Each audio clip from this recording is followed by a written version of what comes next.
Okay. So, welcome, Anissa. Thank you very much for coming today. Welcome to Across the Pond, a conversation with David and Howard. Our guest today is Anissa Zekkouti, a certified health and nutrition strategist, helping individuals achieve optimal well-being through holistic approach with mind, body, spirit, and gut, with an aid of yoga, health, nutrition, and well-being. Welcome, Anissa. Thank you so much for having me for Yes, welcome. Thank you. So let me start with an initial question. I understand that you had a pancreas issue in the past, and that this was the thing that got you into health, into nutrition, and into yoga. Is that right? Fixing yourself first? Tell me about that journey, fixing yourself, and how you're now fixing and helping others. Yeah, Why did you then turn it into a business? so my journey started in a way that no one could have expected, to be honest. I had a pancreatic tumor when I was in my 20s. So facing something so serious, so young, forced me to confront life differently, I would say. I could either hit rock bottom or just decide to fight for my life. And I truly learned that, it was better for me to take care of myself and not just giving up. So I just decided that I would not let the emotions run the show. And I mean, back then I had no emotional boundaries. And as it ended up weighing heavily on my life and my health, I just decided that it was time for me to do things a little bit differently. So that's why that's how my health journey started, with something very serious. And even if today it's a blessing, when it happened to me back then, it was such a catastrophe, I would say. Yeah. Yeah. Yeah. So why then did you look to turn it into a business? Actually, I just understood it was kind of a wake-up call to me. Like, I understood that you never fall sick. Illness starts with an imbalance that grows quietly into your body. And it's not necessarily because you eat junk food, because I was not eating junk food. And I was not really neglecting my body because, I was trying to do all the right things, training and eating well, even if it was not really healthy back then. But the main reason that I had this disease is because I let my emotions run the show, the stress, over prioritizing work, and I was also ignoring the signals. So when that diagnosis happened to me, it really opened my eyes to something different, and to a new vision of balance, that I had to start with, energy, health first. And so I decided I would be a great way to help Right. myself, but also to help others do the same. That's the reason why I decided to start this business. Excellent. Yeah, excellent. What I was thinking, I'm recognizing, your growth, and I would say your personal passion and your passion to coach. And you started out coaching in what, Lyon? Did I pronounce that correctly? Yeah. Yeah, merci. And you've had several classes and groups and now you're coaching in Brooklyn. So, and London now. What was the driver for that? Actually, for as long as I can remember, I've been drawn to English-speaking countries. It all started when I was a kid. I discovered everything about the UK at school, and it sparked something in me, a curiosity, an excitement that has never left me, to be honest. So since then, I've felt a real magnetic pull towards cities like New York and London. And it's like they've been calling to me all along, they've been calling me all along. So even as an English teacher, because I used to be an English teacher at university and in high school, Okay. I loved my work, but I always felt something was missing. And I think that the thing that was missing was, the real spark that I had every time I was in cities like New York or London. So I decided to quit my job 10 years ago to combine my love for education with my passion for travel to English-speaking countries. Yes, this is what really changed everything for me. This is Anissa. I like that. So how did you set this up initially? What lessons did you learn doing it? And what have you done differently since then, and learn going into 2026? Actually, it's been really tough at first because, even if coaching is still coaching, be it in France or in London or wherever it is in the world, when I first set up my business, I just needed to understand and to know how to make things out of curiosity and exploration, I trying to do. figure Yeah. out the world and figure out everything and how it can work for myself. And I think that the biggest lesson I learned early on were about how to adapt myself, how to be patient. Because when you have a new business and you really want to succeed and you want the business to thrive, you tend to be impatient. So I am this kind of girl, quite impatient sometimes, Patience. Yes. quite of a perfectionist, and this is one of my, I would say my kryptonite. and the, Okay. and the importance of understanding people's perspective and cultures was really important when I started working with people abroad. Yeah. So looking ahead at 2026, my focus is all about building more meaningful connections and learning from people in different parts of the world. And to me, it's really enriching. And this is everything that I love about the work I'm doing today. Excellent. Excellent. So you mentioned culture there, and I'm always intrigued by how the different cultures, whether or not it's in France or England or in America, I find that within the US market, people are far more willing to invest in themselves than let's say in the UK or France. Attitudes are very different. People in the US, from a cultural standpoint, are very willing to invest in themselves because it's almost in their culture. They do it for school. They do it for seeing doctors, psychologists. They're more attuned to paying and getting help, whereas in the UK we have the NHS. Um, how do you think attitudes differ in France, America, and London, or are they very much the same? What differences do you notice? Yeah. Good To me, question. there's a huge difference between how people do things in the USA from what people do things in the UK or in France. Because I think that, for example, in France, just like in the UK, I would say, people often assume that government will cover everything for them. And if they actually have to pay for their own health, they are a little bit surprised. Some people come to me sometimes for a coaching program and they are like, do I have to pay for the coaching? So honestly, I find it sometimes it's almost comical because systems are set up to treat sickness in France or even in the UK, I guess. Yeah, And we are not really promoting real health. And I think it's our responsibility to do the right things for ourselves. So to me, for example, even if I'm French and I've grown up in France, I've always had this way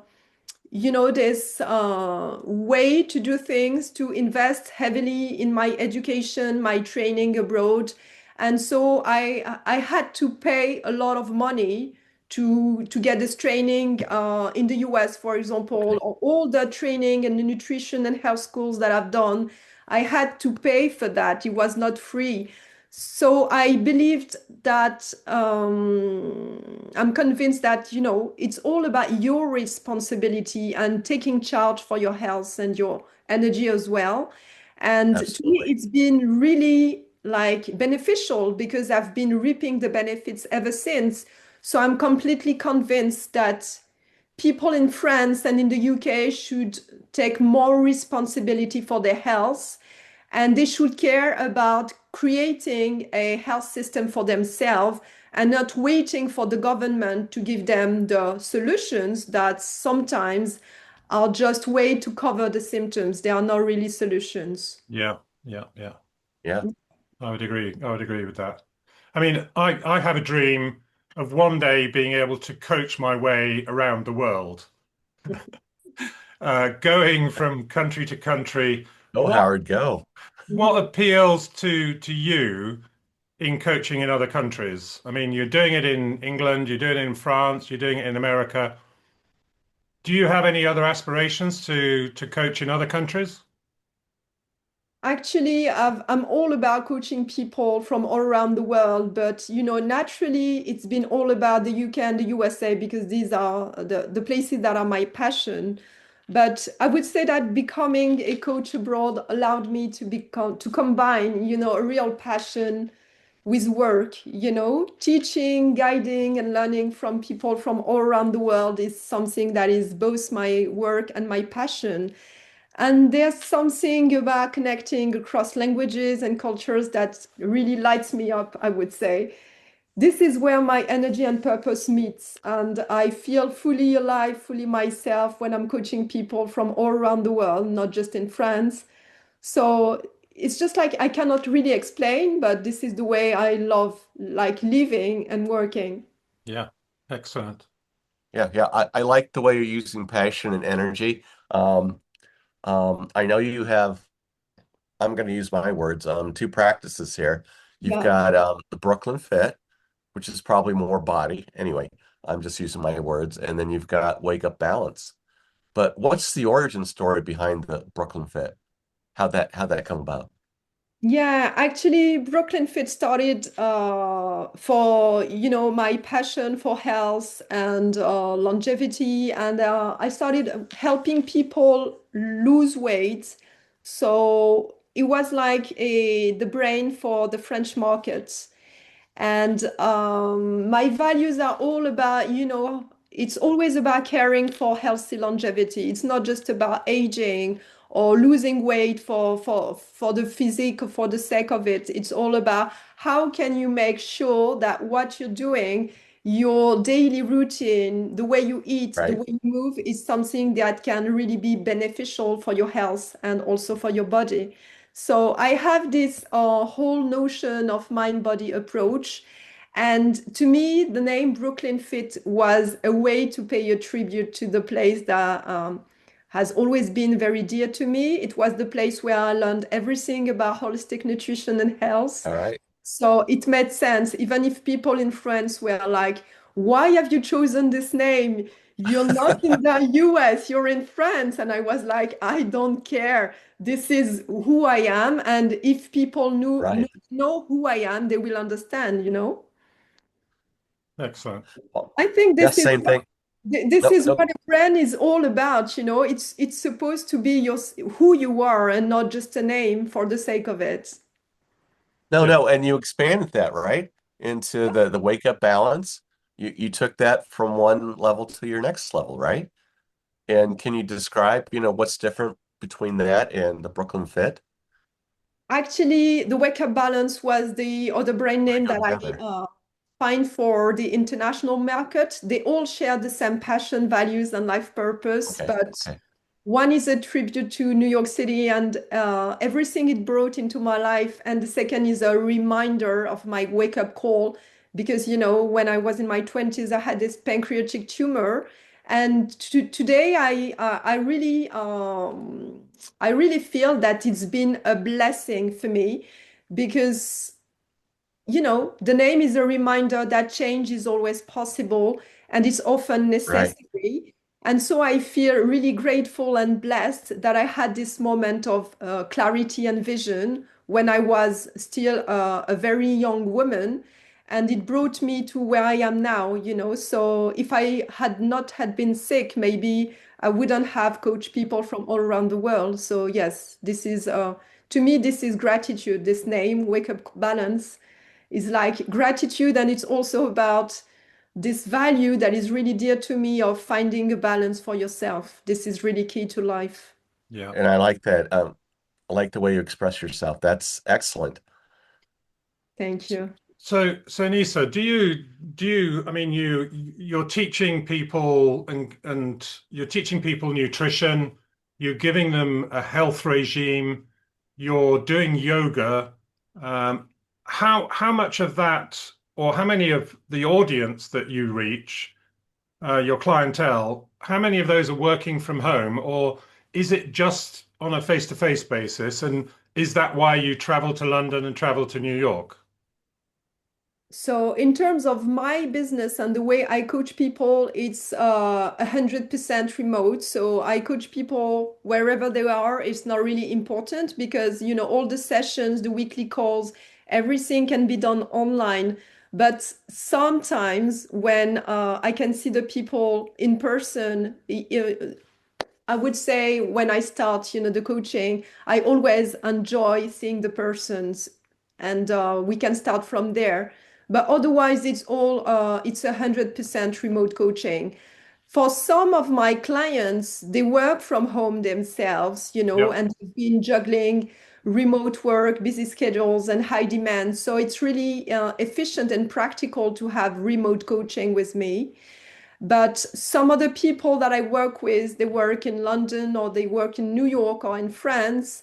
And so, you know, I've been coaching people from different backgrounds, but they all have the same kind of issues with chronic fatigue, health imbalances, and not being able to find a system that works for them long term. Like, you know, their daily life, their daily routine is not really something that has been working for them so far. So now they really want to find a health and nutrition strategy that they can really enjoy, that can be really simple and flexible because you know, life gets in the way all the Yeah, time. yeah, yeah. No, I understand. So what makes Anissa tick in what motivates you, and Oh, why are you doing this in France and in the UK and America? I mean, what is it that gets you out of bed to go to these locations and work with people on a face-to-face basis when you could sit back and be doing all of this just from Lyon? yeah, actually, it's really been a strong choice on my end because what makes me tick is seeing people reclaim their energy and take control of their health. And I really enjoy having this face-to-face conversation with people, you know, in London, in New York. I enjoy traveling and I enjoy seeing the people I've been working with. And I think I strive on helping others find balance between work and life, between, you know, nourishment and enjoyment as well, and also between movement and rest, because this is something that I didn't know how to do it when I was younger. It was all about physical activity and doing too Right. much and pushing, pushing, pushing. And I understood when I got sick that life is all about finding a balance for yourself. So I would say that I'm really passionate about learning from the world around me, exploring new cultures, and translating that curiosity into practical science-based strategies that can actually work for people. Because in our modern society, we are encouraged to find generic solutions, one size fits all approach, and it's something that cannot work for you. It cannot work for me. So it didn't work for me because I tried it when I was younger, and I ended up with so many imbalances from, you know, my routines to my health that I know is not going to work for anyone. That's why I decided to go into a holistic nutrition school because I'm convinced that it's all about finding a holistic balance. Yeah. Your environment, your daily routine, your nutrition, and it should take into consideration the person you are, your personality, your energy, and your goals as well. So I would say I'm driven by purpose, empowering people to live healthier, fuller lives without extremes or gimmicks Yeah. because they don't work. Yeah. Yeah. Yeah. Yeah, I like that word purpose there. I can tell you where your passion for coaching on your sleeve. Um, but deeper down, who are you behind your coaching? What is your life? What's in your life? Is it driven foundationally by family or a partner or other passions or other things? Yeah, so I would say that behind the coach, I'm someone who is very independent. I'm quite of a determined girl. And, one of my main mantra is fall 7 times and got up 8. So it speaks volumes about who I am. And I've been incredibly lucky to have my mom and sister supporting me every step of the way when I was sick and after that. And even when I decided to quit my job as a teacher, I had the support of my family, my partner, and they Okay, kept me grounded, I would say, because leaving my teaching job good. was not something easy. It was a big leap for me. And so I'm very grateful for the people who believed in me. And another part of my life, which is a huge part of who I am, is my love for yoga and healthy lifestyle. This is not what I teach, it's what I live by, I would say. So what you see is what you get. I train every day. Okay. I seek balance. I'm not perfect, of course, but I try to do my best. And I really enjoy reading, listening to podcasts, traveling, of course, because, this is part of who I am now. And every day to me is all about growth, about trying to do things in a better way. It's a question, I guess, of curiosity and creating the energy Right. to show fully for myself and being the best version of myself for myself but also for the people I coach Yeah. because I'm kind of vouching for them. Yeah. Yeah. Oh, interesting. I can see your growth strategy here. I think my question is going to be, and maybe you already answered it, is how do you see the future of Anissa? What do you see coming down the line? Maybe personally, bigger brand, growing the business, employing other people. Yeah, so when I think about the future, I see balance. This is something that is key to me.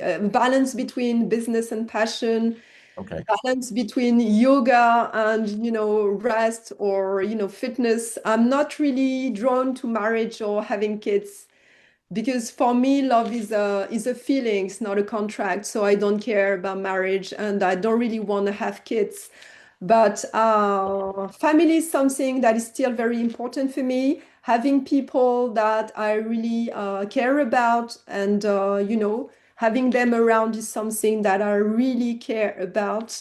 But what matters most to me is being happy, fulfilled, living with purpose. So the job that I'm doing today Sounds is good. something that is dear to me. And I have set up a goal for myself, trying to save a life a day by bringing awareness and helping Okay. people prevent and manage conditions, like diabetes, pancreatic tumor. So I would love to be involved in charities in a few years' time because I'm not right now, but it's something that I deeply care about. Yeah. And I also want to open a practice abroad built That's important. entirely around Okay. my own coaching method. Excellent. All Excellent. right. And Wow. Oh, sorry. Go ahead, Howard. okay, I was going to say, I mean, in developing the business, I mean, have you thought of maybe developing some immersion events where people can like come along for the weekend, or a program for detox or realignment, based on what you teach now, but getting people into a place where, if you like, you've got them and you can control what they're doing and how they're doing it, and really give them that in-depth immersion. I mean, what's in the future for your business? I mean, you mentioned potentially setting something up in another country. Mhm. Tell me more about this. This is interesting. Yes, fascinating. Go ahead. Yeah, actually, I would love to like create like a place of my own where I can do everything from yoga to weekly retreats multiple times a year, and coaching people with my methods, because actually it's something that I really created from scratch, and it's something that took me almost 2 years to create, and I've been working pro bono for 2 years trying to understand the needs of the clients I had, and trying to find the way that were the most beneficial for them. So to me, this is something that can really help a lot of people. And I think having this background of being a French person who can speak English, I can help people from all around the world. So then the people who would come to my place, they can be French or they can be Asian, or they can come from the other Right. end of the world. It won't make any difference because I would be able to understand them and to help them the best way I can. So this is part of my projects. Yes, Yeah, maybe not right now, not for 2026 because it will take time to build, yeah, yeah. but Right. maybe in And 5 years' time, I hope it's and something. I got some ideas that I'd like to share with you on that another time. But Yeah. can you give us one thing today, one takeaway that you've learnt from helping people, creating clients, serving people? Can you give us one thought to take away with us today? Yeah, I think the main thing that's been a hurdle to me was not listening to the signals. I had some kind of signals, like my body was showing signs of fatigue, some signs of not being like connected to myself, or not doing the things that should be done for health. But I was still like not listening and trying to pretend that everything was okay. So I would suggest everyone like who really wants to make their health better, who really care about, not getting sick in the near future, or maybe in 10 years or 20 years from now, to just make sure that health is their priority. Whatever they've been doing, whatever project they've been scaling, or whatever their dream is, to never forget that when you don't have health, you've got nothing. Yeah, Because most of the time, we just believe that it happens to other people, but it's never going to happen to us. And we believe that if we keep like ignoring what's happening to us, then it's going to disappear, like it's going to be invisible to us. But Right.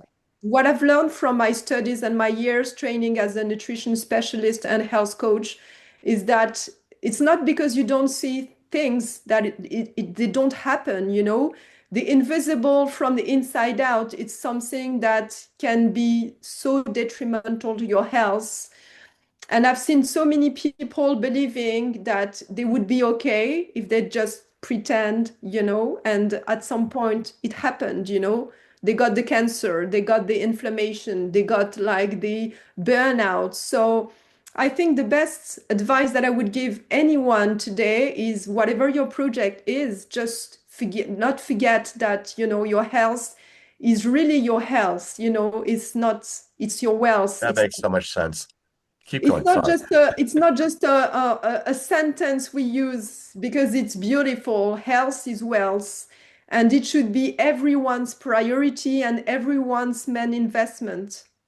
so almost it's the core for what everybody should be doing, regardless of what other projects they do.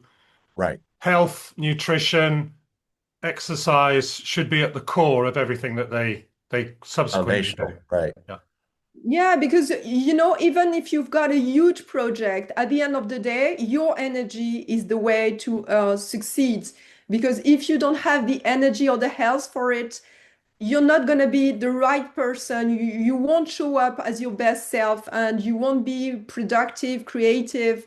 and you won't find the right person around you because you won't be this person who is able to light the room up, when she comes. Yeah. So I think it's really important to remember that first thing is energy and then is success, and not the other way around. Yeah. Yeah. Good advice. Makes total sense. Yeah, Anissa, you've definitely lit up this conversation.